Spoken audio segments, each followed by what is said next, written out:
Welcome. This is the Lifetime Cash Flow Through Real Estate Investing podcast. This is where you'll learn strategies to help you achieve lifetime financial freedom through real estate investment.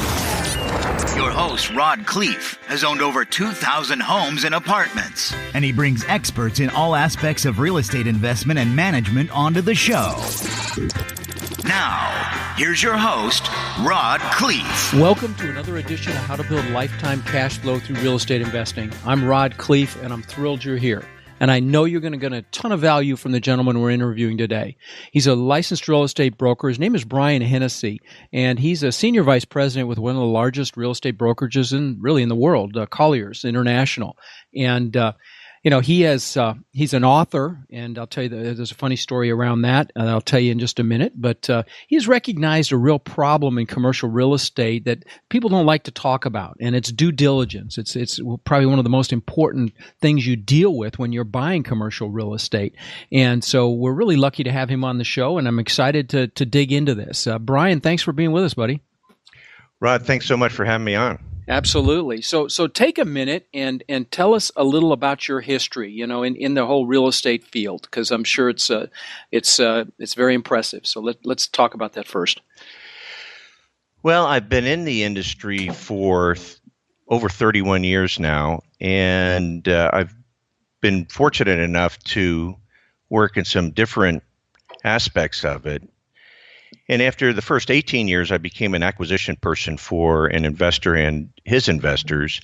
And that's where I really got to learn the nuts and bolts of investments, because as a broker, you're really looking for all the reasons why somebody should buy a building or a property, as opposed to when you're buying a piece of property, you're looking for all the reasons why maybe you shouldn't be buying it. Right. So, that's where I really went to school and learned as much as I ever did in that short period of time than the first 18 years I was in the business. Okay.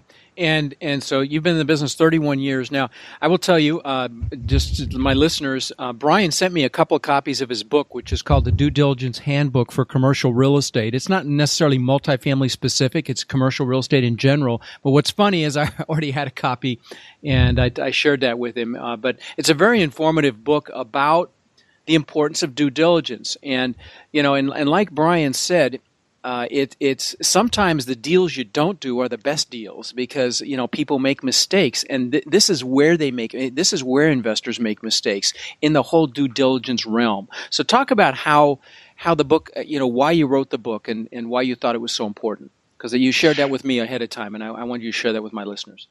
Sure.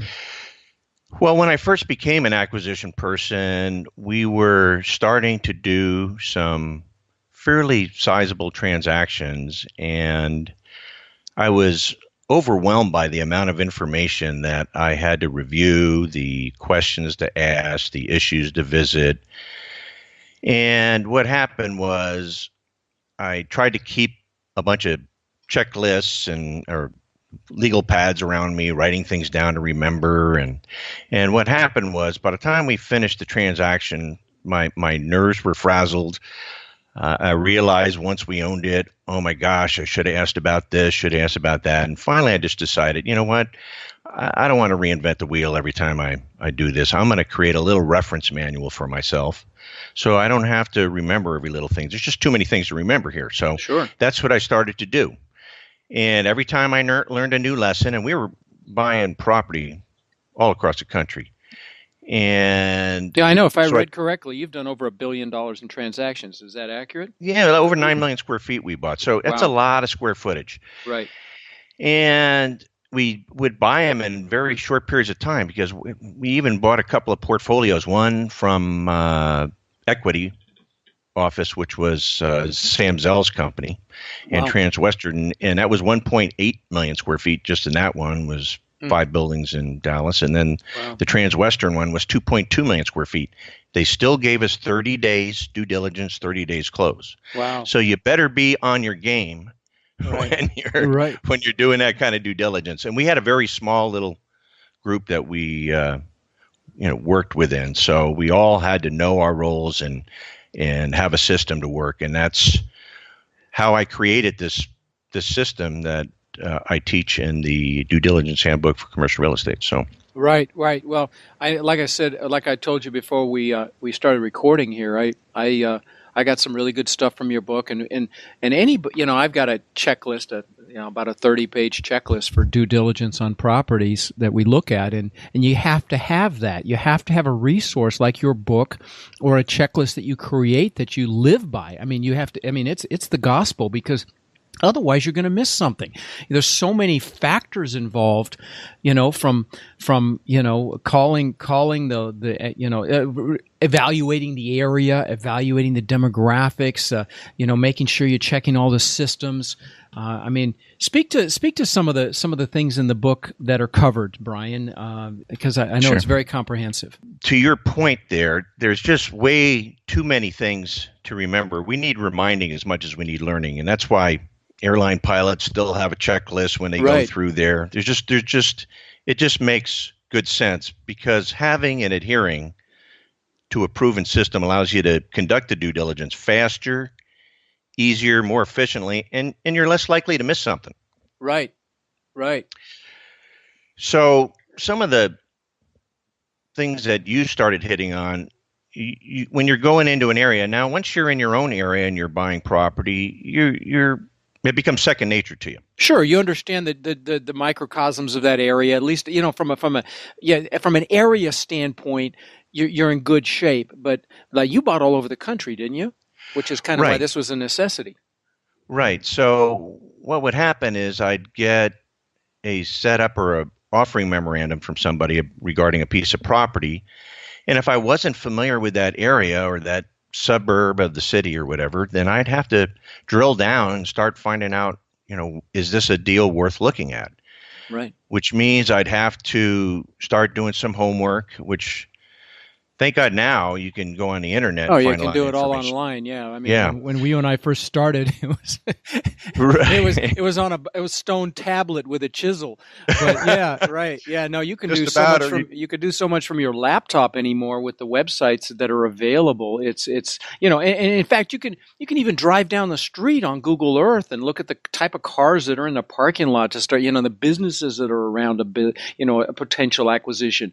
But yeah. Absolutely. So it's you could find out a lot more, a lot quicker. But the important thing is that the questions to ask, the things that you're looking for, so that you don't waste a lot of time on deals that are really not doable or you shouldn't be doing, and you don't want to spend a bunch of time on something that you could have found out early on that it wasn't a deal that you're really not interested in doing. Exactly. So there's some things that you can do, but let's just say you find something that sounds like a good deal and your initial investigation tells you, hey, you know what, this is worth investigating. Well, now, let's say you get into the nuts and bolts of it and you say, I'm going to make an offer on this property. I've done enough homework here where I want to get the process started. So what I try to do when I first am trying to get a piece of property under contract is I'll ask them, can you please send me, some of the due diligence materials for me to start taking a look at? A lot of times they would say no, we're waiting for us to get under contract with it, and we'll get you all you need. Right. You're in the LOI stage, the letter of intent stage. For those of you that don't fully understand the process, you'll send a letter of intent, an LOI, that'll have the major points on the deal, and that's not under contract. That's just an intent. And so, sometimes like Brian says, to get actual real financial historical numbers that you need to accurately assess a property, they'll hold off until you're under contract, which like he says, right now the due diligence period is typically 30 days. You don't have a lot of time. Now, I will tell you, we typically have in the contract that 30 days starts once you have everything. And, that they may or may not allow that, but we recommend that. But yeah, and you've got to have historical financial data. Sorry, I didn't mean to interrupt, Brian, but no, I just not want at to throw that all. in. It's a good point. Okay. So, but what I would ask is, if they'd say, we'd rather wait, and I'd say, look, don't you want me to find out before we spend a bunch of money and time on this and legal fees? Good. Whether or not good. there's That's a problem. And I said, it'll just speed up the process here. Love it. And a lot of times they would say, "Sure, we'll get you those." Right. So it's if you don't ask, the answer is always no. No, but that's a great way to frame it, and I'm really glad you said that, because I haven't even done that myself, and that's a very good way to frame it, because you're saving everybody time and legal fees and everything else. So, when you guys encounter that, use that one. That's brilliant. Okay. So anyway, I'll tell you a quick little story to emphasize that. I was going under contract with 150 units in this area of Golden, Colorado. I know it well.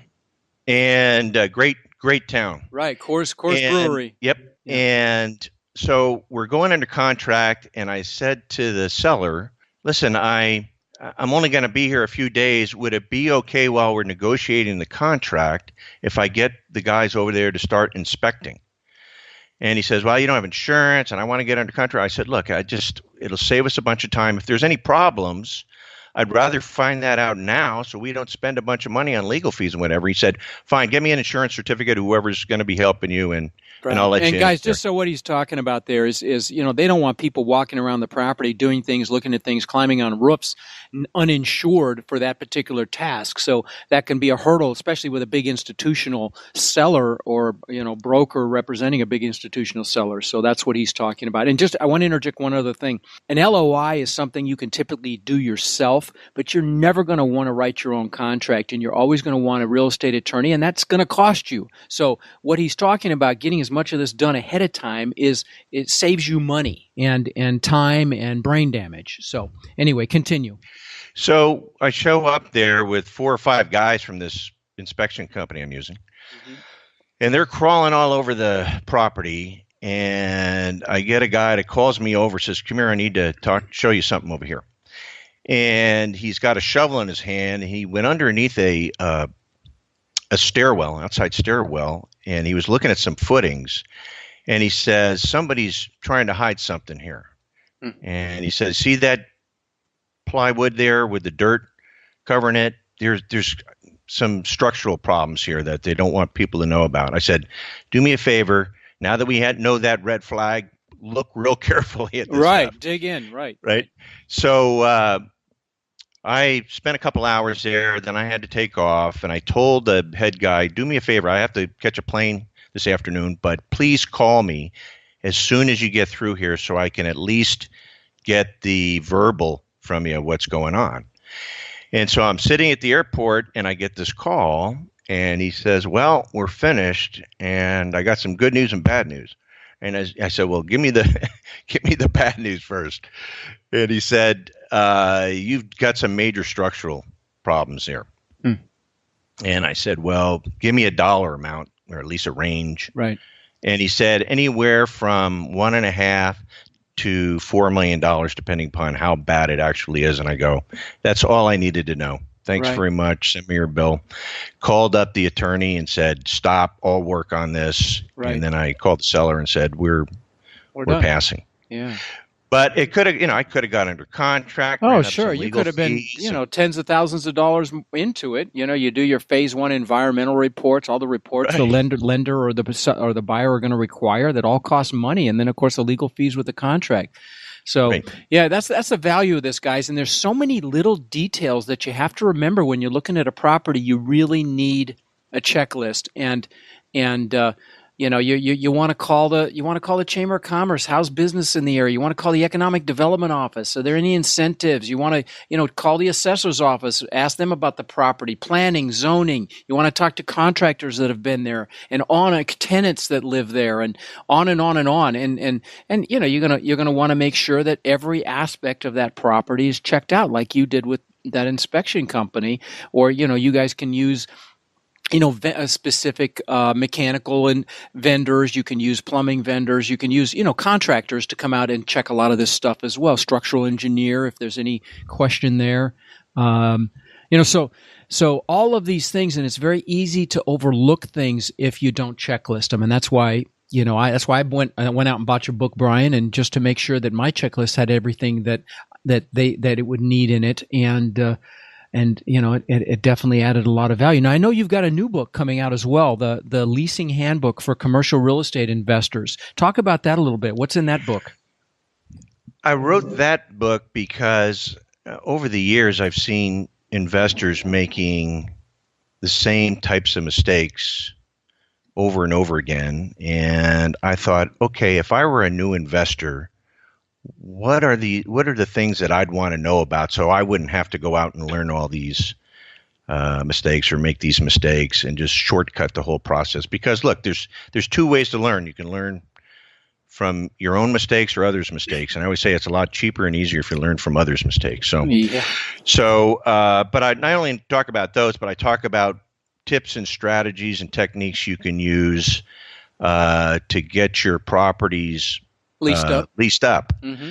Right, and then I talk to different experts in different genres about what they found to be the best successful tips that they could give in order to get this done. So it's really it's an overview. It's not a micro study, but what I wanted to do is included all the sample leases and LOIs and proposals and things in the book.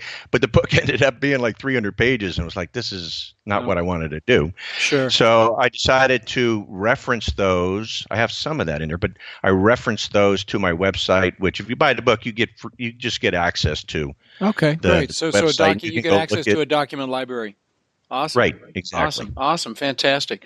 Well, let's shift gears for a minute. Let's talk about your brokerage experience. And I know you're slowing down on that, but I think you could add some value to my listeners as it relates to their interaction with commercial real estate brokers. Because I talk about in my training and on this show about the value of having long-term comprehensive relationships with brokers that are in your area, your market, and in your sector being residential, multifamily versus maybe retail or something. You want brokers that are in multifamily, and you want to develop relationships with them. And I know for a new investor, that can be a challenge because as broker doesn't get paid unless the property closes. And they've all, I'm sure you included, have had situations where people will tie up properties and really don't know what they're doing and waste everybody's time and money.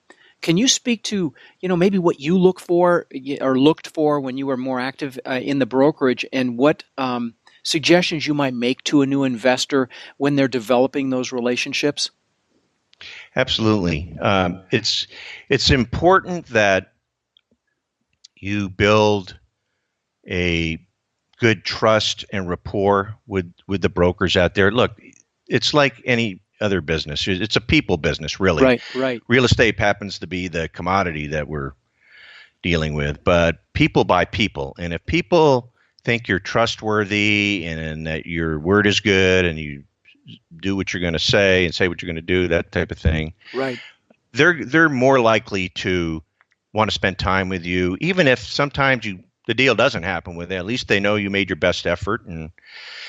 But in a market as it is today with multifamily, buyers are tripping all over themselves to try to find deals.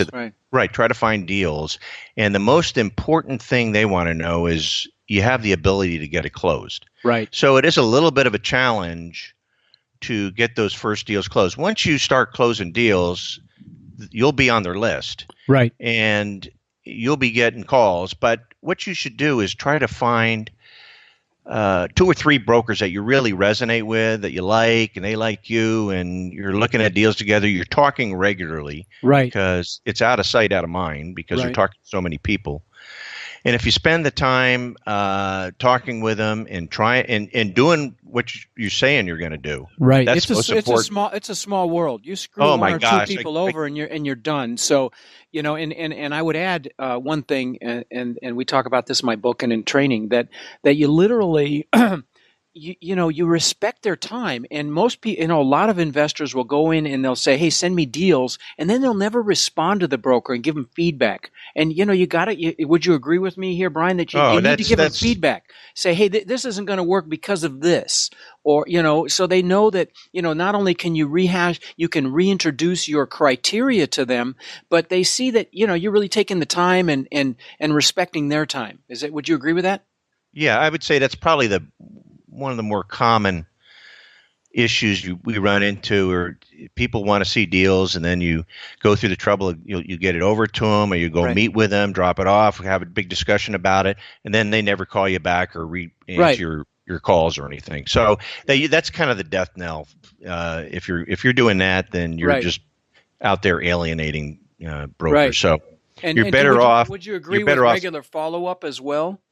Yeah, absolutely. Yeah, absolutely. Hey, I haven't talked to you in a couple of weeks. Right. Just want to let you know that we're ready. We'd love to see some deals. You got anything going on out there?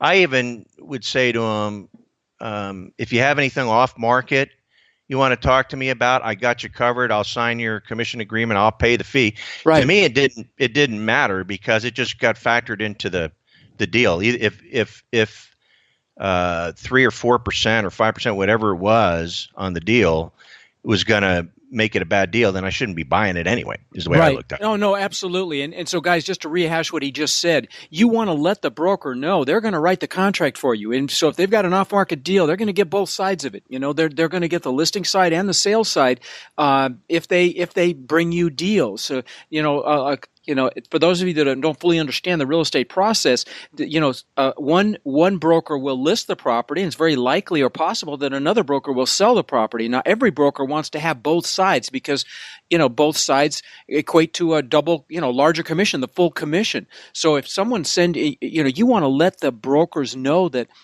they'll write any contract that on any deal that you pull the trigger on.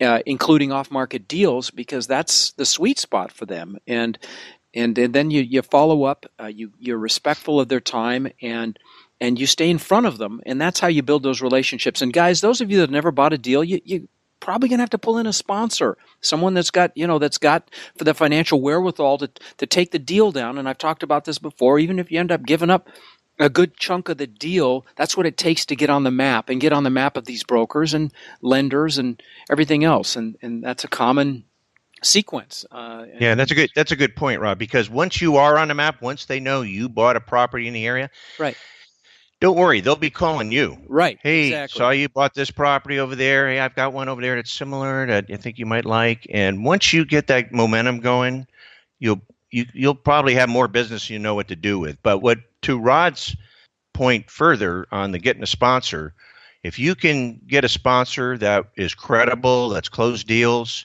you're going to get pushed way up the list. Thank you. Okay. Well, listen, as you know, a lot of my listeners are fairly new to the business. Are there any words of wisdom you'd share with an aspiring, multifamily real estate investor? What tip might you tell them? Well, the main tip would be to just be a straight shooter out there and build those relationships, because those relationships take time, but they pay off huge dividends if you do that. The other thing is, by learning how to properly conduct due diligence, you're going to save yourself a ton of time, money, headaches, and find values out there you probably would never have found had you not known this information.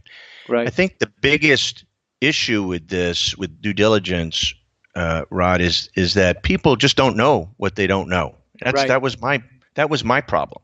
Right. And once you know it, it's like anything else. You keep adding to it, and you get better at it, and it becomes just part of your routine. And once you have it, it's yours, and it'll make all the difference in the world. I'm just telling you because I know. Because I had to start from someplace. No, I started from square one. Absolutely. And this is just one of those critical systems that you need in your multifamily investing business. You need systems, and due diligence is definitely one of those systems that's critical.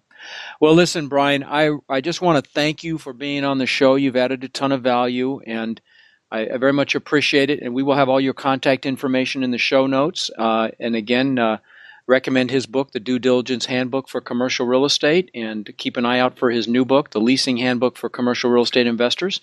And Brian, thank you so much for your valuable time today. Absolutely. It's been my pleasure, Rod. Thanks for having me on. All right. Take care. Thank you for listening to the Lifetime Cash Flow Through Real Estate Investing podcast. If you've enjoyed the show, please subscribe. And then take a moment to visit iTunes and leave a 5-star rating and review. For more resources to connect with us further, please visit our website at lifetimecashflowpodcast.com. Tune in next week for our next show.